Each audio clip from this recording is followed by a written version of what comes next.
Hey guys, this is Tyanitis, and I'm going to go ahead and show you how I built my Wildfire deck. So we'll go ahead and load that deck right now. Alright, first off, before I go into depth on this particular deck, there are a few different cards that I feel are extremely important for any deck you make, and I personally feel that you should have most, if not all, of these cards in every deck you make. We'll start off with the Wealthy Noble. It's a resource card. It's a factionless, so it can go into any deck. It's nice to have, especially in the starting hand, because it can help you get a jump on your opponent if you have one or two in that starting hand. It has been recently nerfed. It used to be one attack, one defense. They took away that one attack, and they increased the amount of morale you lose by 4, so now you lose a total of 5 when it dies. Even with that, I still feel it's a very powerful card if you have it in the beginning, and I highly recommend it in all your decks. Another card, also factionless, all these cards will actually be factionless, is the Martyr Golem. He's basically a spell shield for your character cards. He can be used as a resource dump to increase his HP if he has already been attacked as well.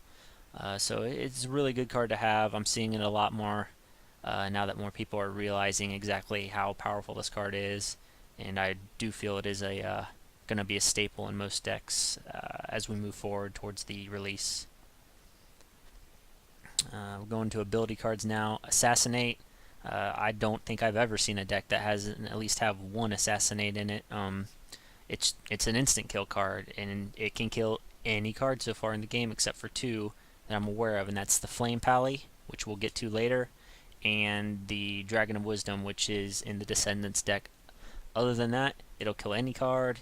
It can be anywhere, support zone, commander zone, doesn't matter. It will take it out. It's a very important card to have. And last but not least is the Calamity. I consider this card a momentum shifter type of card. I mean, if you say your opponent, he's just throwing cards at you left and right. He's got a lot of character cards built up.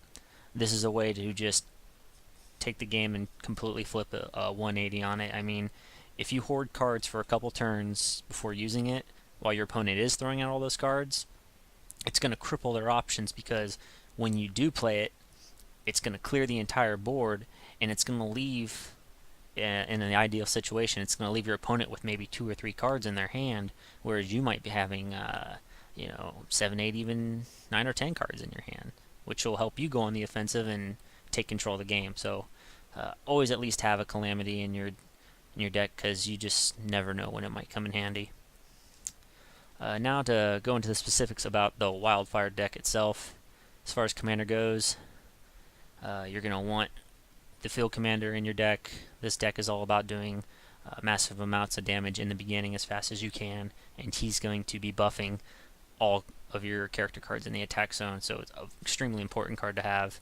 And you can get it out on the 4th turn, so for those first 3 turns you're more than likely going to be putting out character cards, as many as you can get out, and then that 4th turn, more than likely you're going to be throwing out the Field Commander, and you're just going to be increasing that damage that's already there. Going over to Callie, she's a low resource, high attack card.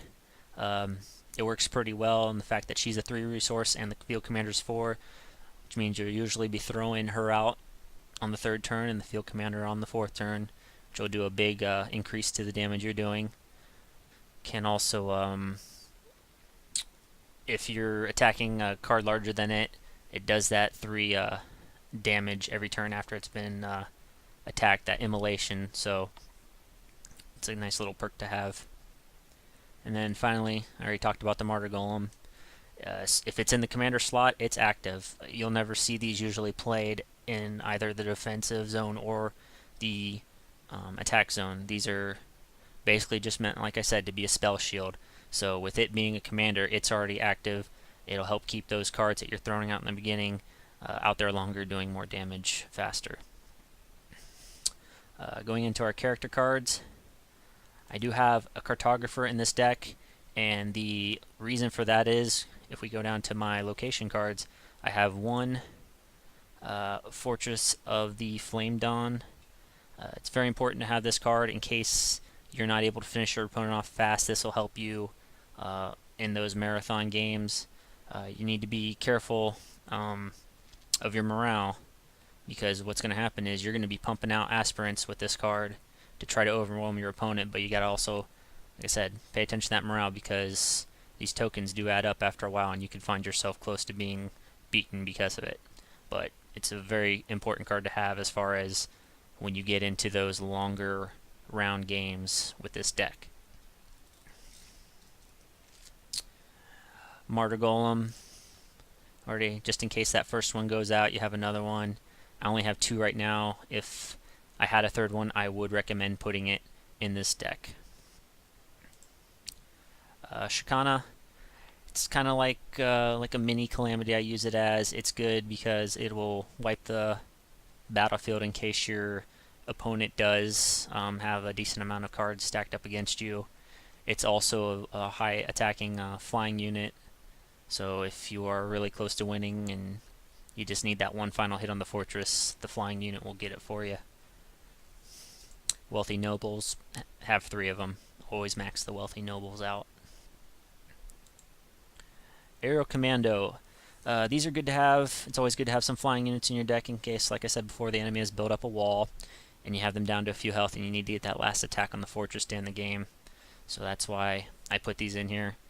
And as you've been looking around, you can see I use almost every card in the Flame Dawn faction, and that's kind of why I named the deck Wildfire, because, you know, just like a wildfire, it spreads fast, it's very destructive, and, you know, you really don't know what it's going to do next. I mean, you can't predict the movements of a wildfire, and I like to use that analogy with this deck, because you can't predict what, you know, your opponent can't predict what you're going to be throwing out, because you're using all these different cards, which all have their own particular pros about them and ways to help you win a match in a multitude of ways. So that's why you'll see me using all these different cards as opposed to maybe just using a whole bunch of aspirants in combination with other haste cards.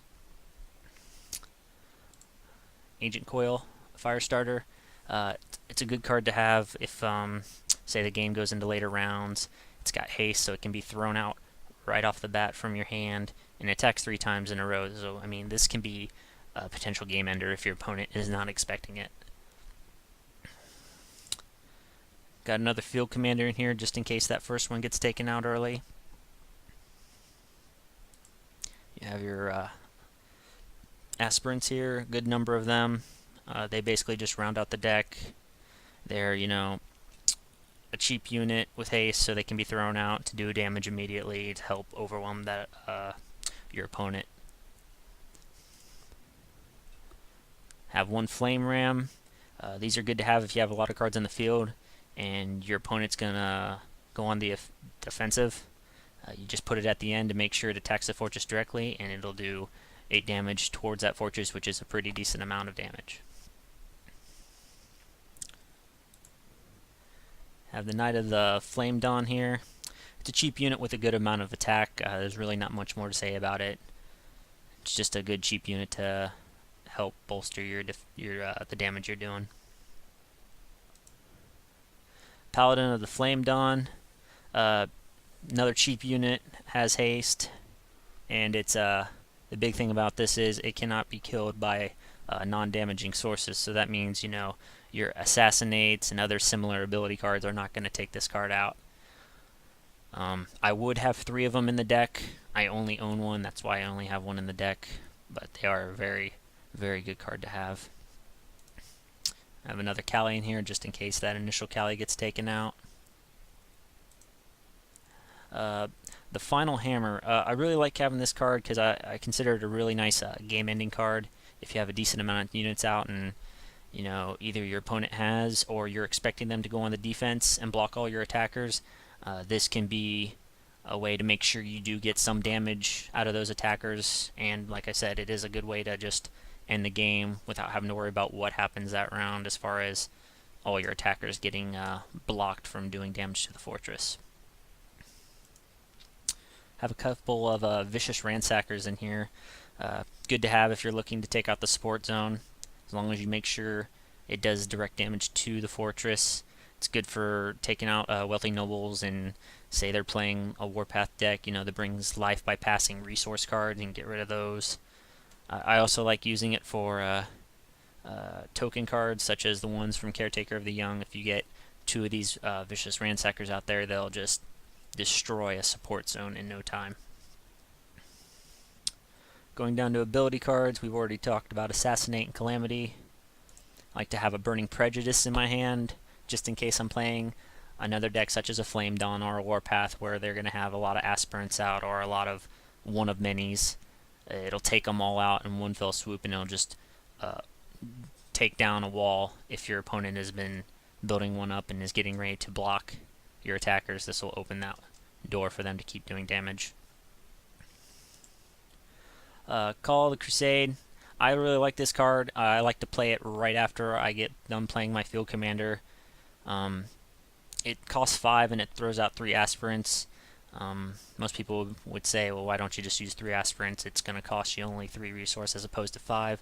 Well, you're not always going to have 3 aspirants in your deck, especially in the beginning, because you're going to be using those aspirants usually in the first and second round. So this is a good way, to just get more damage, more cards out there, and just keep pouring it onto your opponent and trying to overwhelm them.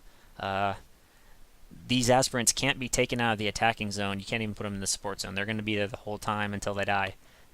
It's not that big of a deal as far as this deck is concerned, since we are focused primarily on attack, attack, attack. So I really like these cards. Good card to have. I usually put an exhaust, at least one, in my deck. Cheap way to get a big unit out of the game for 2 turns. It'll take the opponent out that turn and then exhaust them for another turn. I like to use it on big name cards, if they are using Flame Dawn and they have a commander, or pack leaders, cards such as that nature. It's good to throw an exhaust at them and put them out of the put them off the field. Stumble, just kind of another form of exhaust. Takes an extra resource, but not only will this take it off of the field, but it'll put it back in your opponent's hand, which forces them to use resources to bring it out again. So once again, I use it on some of those bigger name cards, just to make sure that they don't take out all of my units, and in case I just need one more attack on my opponent's fortress to end the game, it's a good way to start punching holes through their wall to get your units to get that last attack in.